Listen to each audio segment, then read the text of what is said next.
আসসালামু আলাইকুম রহমতুল্লাহি ওবরাকাত। আমরা আজকে এই দুনিয়ার পেছনে পড়ে আখিরাতকে ভুলে গিয়েছি।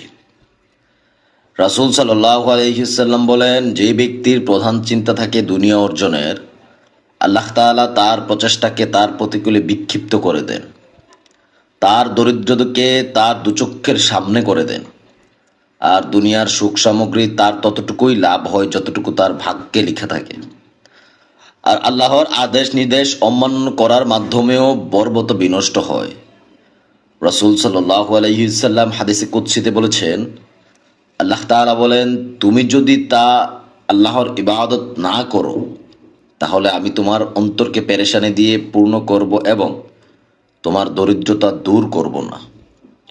প্রিয় দিনী ভাই ও বোন, আজকে আমি এই ভিডিওতে আপনাকে ছোট্ট একটা দোয়া শিখিয়ে দিব ইনশাআল্লাহ।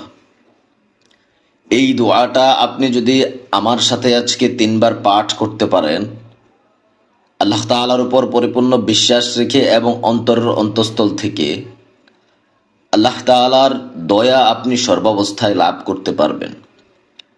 দুনিয়ার দরিদ্রতা, অসুখ বিসুখ, বালা মুসিবত থেকে আল্লাহ তাআলা আপনাকে হেফাজত করবেন এবং আপনার মনের সকল আশা আল্লাহ তাআলা পূরণ করে দিবেন। রাসূল সাল্লাল্লাহু আলাইহি সাল্লাম বলেন, অতএব নশ্বর পৃথিবীর মায়া ছেড়ে অবিনশ্বর ঠিকানায় শান্তির জন্য কাজ করো তোমরা। বান্দার প্রবৃত্তি আখিরাতের বিনিময়ে দুনিয়া অর্জন করলে পরকাল হারাতে হবে। আখিরাতকে ভুলে দুনিয়া লাভে মত্ত হলে জাহান্নামের নিকটবর্তী হতে হবে। সূরা ইউনূসের 7 নম্বর আয়াতে আল্লাহ তাআলা বলেন, নিশ্চয়ই যারা আমাদের সাথে সাক্ষাতের আশা করে না এবং দুনিয়ার জীবন নিয়ে তৃপ্ত থাকে ও তার মধ্যেই নিশ্চিত হয়, এবং যারা আমাদের নির্দেশাবলী সম্পর্কে উদাসীন থাকে, সেই সব লোকদের ঠিকানা হলো জাহান্নাম, তাদের কৃতকর্মের প্রতিফল হিসেবে। প্রিয় দিনী ভাই ও বোন, যে জায়গায় আছেন 1 মিনিট দাঁড়িয়ে চিন্তা করুন, একটু নিজের বিবেকটা খাটিয়ে। এই যে আল্লাহ তাআলা বলেন, তোমাদের নির্দেশাবলী, আমাদের জন্য নির্দেশাবলী পবিত্র কোরআনে দেওয়া আছে। আপনি কতটুকু এই নির্দেশাবলী মেনে চলাফেরা করতে পারতেছেন? নিজের চরিত্রটাকে কতটুকু সংযত রাখতে পারতেছেন? দুনিয়ার নারী নর্তকীর পেছনে পড়ে সোশ্যাল মিডিয়ায় নারী নর্তকীদের ছবি দেখে নিজের গুনাহের পরিমাণকে ভারী করতেছেন। অন্তরের অন্তঃস্থল থেকে তওবা করে ফিরে আসুন আপন রবের দিকে, যেই রব সর্বাবস্থায় আপনাকে দান করতেছেন পানি, আলো, বাতাস এবং অক্সিজেন।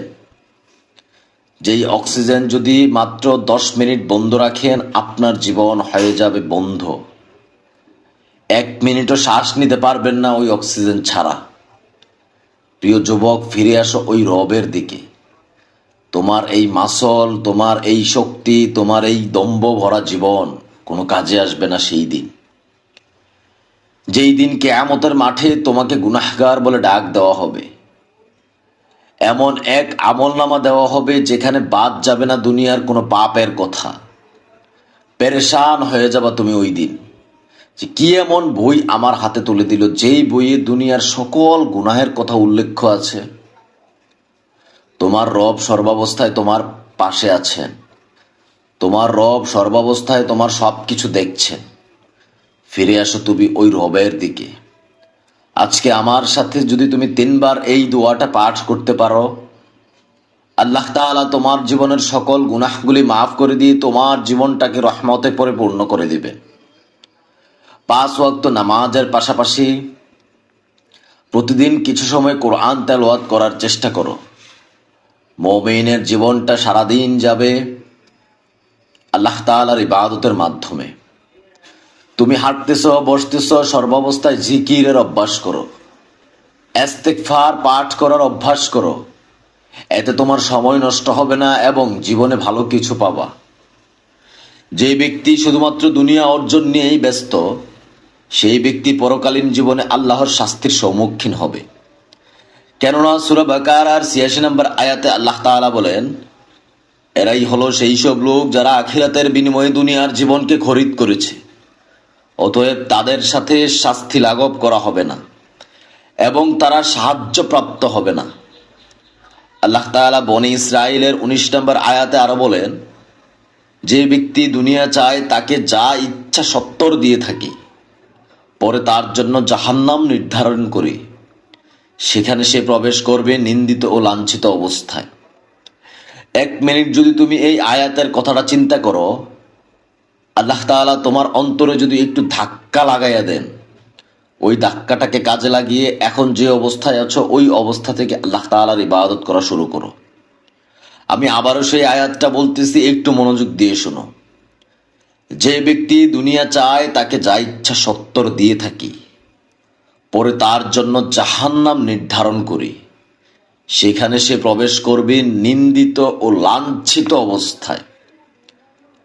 তোমাকে যদি আল্লাহ তাআলা এই লাঞ্ছিত অবস্থায় বলে থাকেন, ওই দিন ওই আল্লাহই শুধুমাত্র সাহায্য তোমাকে করার থাকবে।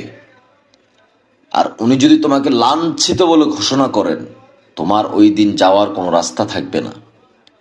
আখিরাতের অর্জনের নিমিত্তে যদি কোনো ব্যক্তি নিজের জীবনকে পরিচালনা করে, তাহলে সে দুনিয়া ও আখিরাত দুইটাই লাভ করতে পারবে। আল্লাহ তাআলা তোমার যদি সেই ভাগ্য অথবা সেই কপাল দান করেন, আজকে এখান থেকে এই দোয়াটা পাঠ করে যাও। সেই দোয়াটা কি? আল্লাহুম্মা গফিরলি মা কদ্দামতু ওয়া মা আখখারতু ওয়া মা আসসারতু ওয়া মা আলানতু ওয়া মা আনতা আলামু বিহি মিন্নি। ছোট্ট দোয়া, উচ্চারণ তুমি সঠিকভাবে পড়ার জন্য আমি বাংলাতে দিয়ে দিয়েছি। আল্লাহ তাআলা তোমাকে যদি সেই ভাগ্য অথবা সেই কপাল দান করেন, এখান থেকে দোয়াটা মুখস্থ করে যাও। সূরা আনআমের 32 নম্বর আয়াতে আল্লাহ তাআলা বলেন, পার্থিব জীবন খেল তামাশা বই কিছুই নয়, আর নিঃসন্দেহে আল্লাহ ভীরুদের জন্য পরকালীন জীবনই উত্তম। এরপরেও কি তোমরা বুঝবে না? আমি অনেকগুলো আয়াত কোরআনের থেকে তেলাওয়াত করেছি, কোরআনের থেকে তর্জমা করেছি। আল্লাহ তাআলা আপনাকে এই আয়াতগুলো বোঝার তৌফিক দান করুক, আমিন। আপনি তো এই আয়াত পাঠ করবেনই, আপনি তো এই দোয়াটা পাঠ করবেনই, সাথে পরিবার পরিজনকে শিখাইয়া দিবেন, শেয়ার করে দিয়ে বন্ধু বান্ধব যারা আছে তাদের সবাইকে বেশি বেশি পাঠ করার কথা বলবেন। আপনার কারণে কেউ যদি একটা আমল করে, সেইটার সওয়াব কিয়ামত পর্যন্ত আপনার আমল নামায় উঠতে থাকবে। আখিরাত নিয়ে সূরা নাহলের 120 নম্বরে আরেকটা ছোট্ট আয়াত বলে আমি ইনশাআল্লাহ ভিডিওটা শেষ করব। আল্লাহ তাআলা বলেন, নিশ্চয়ই ইব্রাহিম ছিল একটি উম্মত, যে ছিল আল্লাহর প্রতি বিনীত ও একনিষ্ঠ, এবং সে কখনোই মুশরিকদের অন্তর্ভুক্ত ছিল না। সে ছিল আল্লাহর অনুগ্রহ সমূহের প্রতি কৃতজ্ঞ। আল্লাহ তাকে মনোনীত করেন ও সরল পথে পরিচালিত করেন। আমরা তাকে দুনিয়াতে মঙ্গল দিয়েছিলাম এবং আখিরাতেও সে হবে সৎকর্মশীলদের অন্তর্ভুক্ত। অর্থাৎ তুমিও আল্লাহর প্রতি বিনীত ও একনিষ্ঠ হয়ে আল্লাহ তাআলার উপর আমল করে যাও, আল্লাহ তাআলার জন্য আমল করে যাও, তাহলে তুমিও পাবে ওই জান্নাত। আল্লাহ তাআলা তোমাকে আমল করার তৌফিক দান করুক, আমিন। ভালো থাকবেন। আসসালামু আলাইকুম ওয়া রাহমাতুল্লাহি ওয়া বারাকাতুহু।